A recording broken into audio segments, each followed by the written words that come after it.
थोड़ी देर गुरुदेव के श्री चरणों में शांत होते जाएं और कहते जाएं, हे गुरुदेव, ये तन भी आपको अर्पण, ये मन भी आपको अर्पण, ये श्वास भी आपको समर्पण।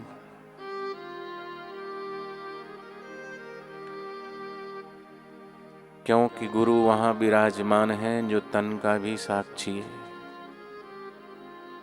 मन का भी साक्षी है,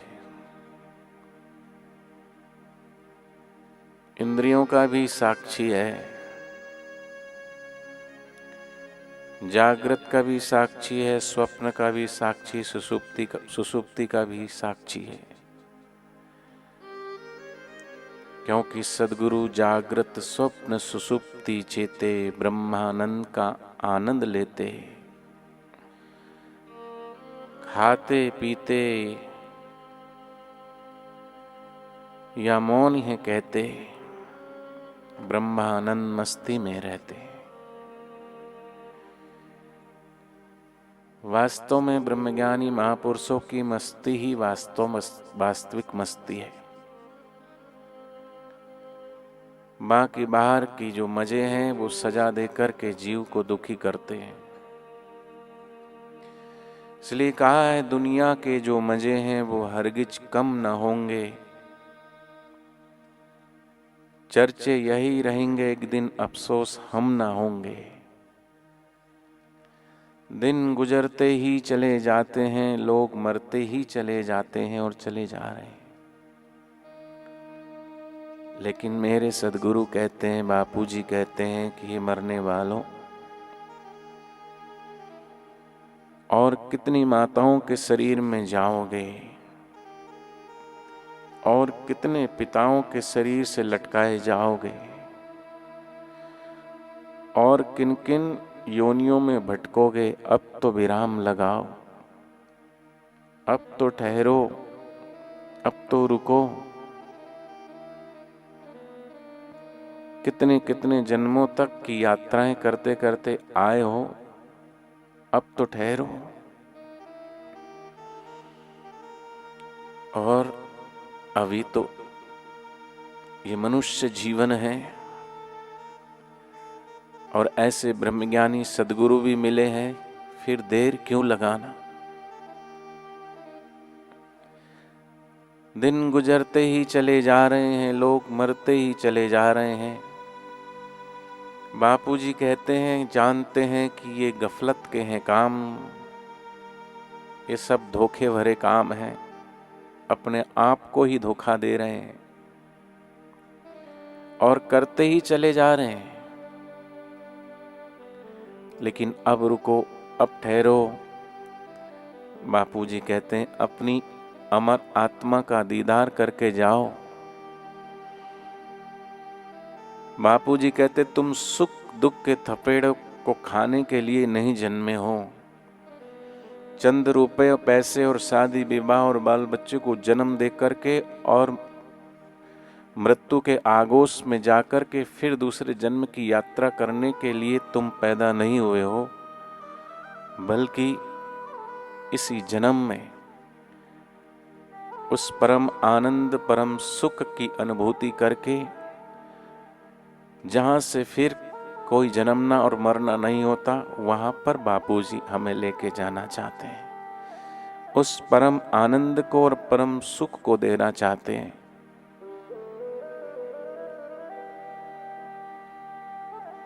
इसलिए ऐसे सद्गुरुदेव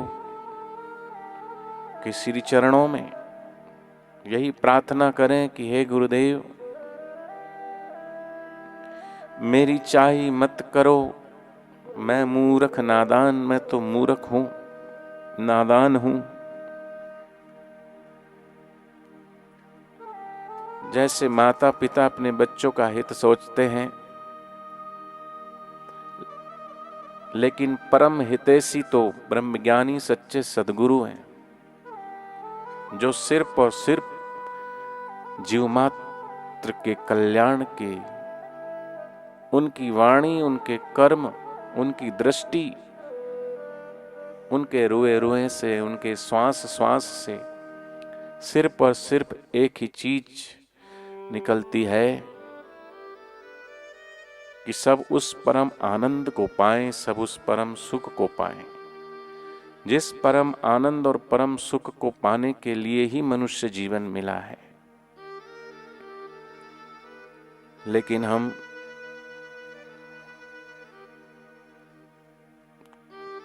कभी इस आंख के द्वारा फंसते जा रहे हैं। ये दृश्य दिखाती है आंखें और हम खिंचे चले जाते हैं। कान शब्द की तरफ खिंचे चले जाते हैं, आंख रूप की तरफ खिंचे चले जाते हैं, नाक गंध की तरफ और जीवा रसना स्वाद की तरफ और स्पर्श इंद्रिय स्पर्श की तरफ। लेकिन सद्गुरु कहते हैं कि वो परम आनंद इंद्रियों से पार है।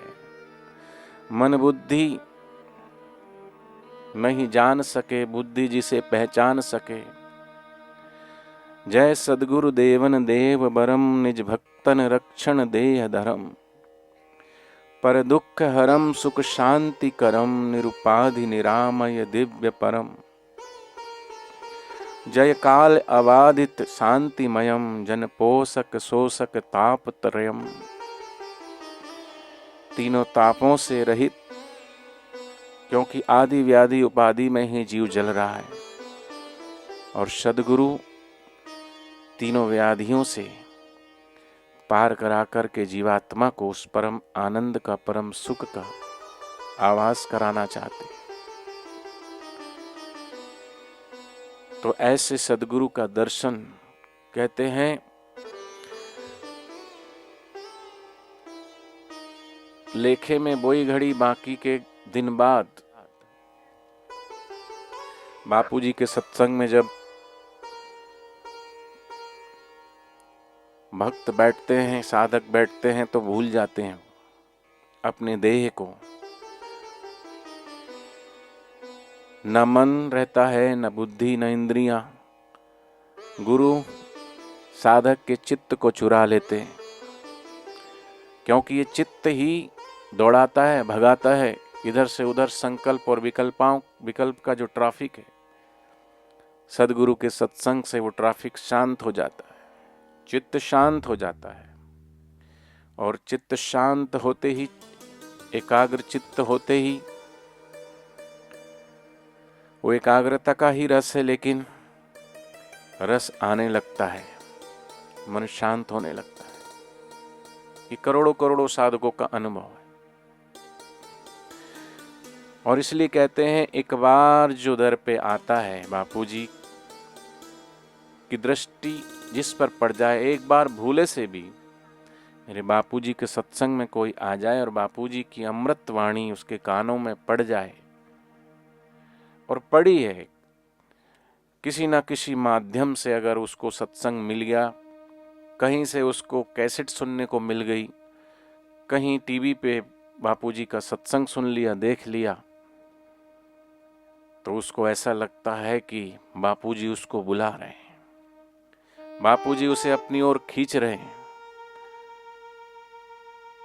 और वो देर सवेर बापूजी तक पहुंच ही जाता है। और बापूजी के पास पहुंचने से उसे ऐसा नहीं लगता कि वो अनजानी जगह में आया, बल्कि ऐसा लगता है कि नहीं, शायद इनसे मेरा कोई शाश्वत नाता है, कोई सनातन रिश्ता है। संसारिक व्यक्ति को किसी से कोई मिलेगा तो ऐसा नहीं लगेगा इनका मेरा सनातन रिश्ता, लेकिन भगवान को देखोगे तो अपने आप खिंचाव होता है उनकी तरफ। ब्रह्मज्ञानी महापुरुष को देखो तो अपने आप खिंचाव होता है। ये खिंचाव क्या है, ये आकर्षण क्या है?